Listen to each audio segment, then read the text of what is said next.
Webfaqe zyrtare të institucioneve shtetërore, të ndërmarrjeve publike, të organizatave jo qeveritare e të disa medjave kanë qenë cak i sulmeve kibernetike gjatë 10 ditëve të fundit. Njohës të sigurisë kibernetike kanë thënë se këto sulme e patën burimin nga Serbia e Rusia dhe se qëllimi që bllokimi i qasjes së webfaqeve nëpërmjet mbingarkesës me kërkesa të pavlefshme. Arjan Sheremeti, njohës i fushës, e shtron nevojën që institucionet të forcojnë sigurinë kibernetike për t'i luftuar këto sulme.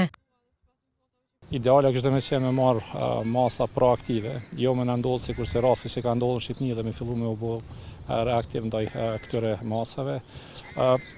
Po e përmendi, besoj që për ata që më përcjellin, kemi Agjencionin e Sigurisë Kibernetike, cili me ligj që është kalu në vitin 2023, është parapat të formohet, ka dështu konkursi për drejtor vitin e kaluar, në fund vitit kaluar, tani është pa konkursi hapur. Të nevojë shpreh edhe eksperti i sigurisë kibernetike Halil Berisha, tek paralajmëroi se sulmet mund të vazhdojnë edhe gjatë ditëve në vijim.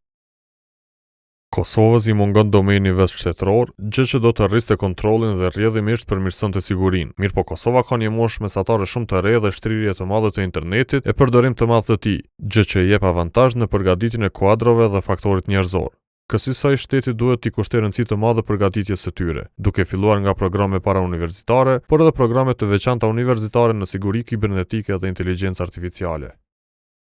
Ndonë se vlerësoi që në rastet e fundit shteti tregoi gatishmëri dhe përgatitje adekuate në përballje me sulmet kibernetike, Berisha thekson se duhet bërë punë më të madhe në parandalim e jo veç në rikuperim të webfaqeve të sulmuara. Gjatë javës me sulme të njëpasnjëshme kibernetike u përballën webfaqet zyrtare të ndërmarrjes Trainkos të qendrës kosovare për studime të sigurisë dhe së fundmi ajo e agjencisë së lajmeve Kosova Press. Lidhur me masat e ndërmarra lidhur me këto sulme, koha pyeti në qeveri dhe në agjensinë e shoqërisë së informacionit, por se gjatë së shtunës nuk mori përgjigje.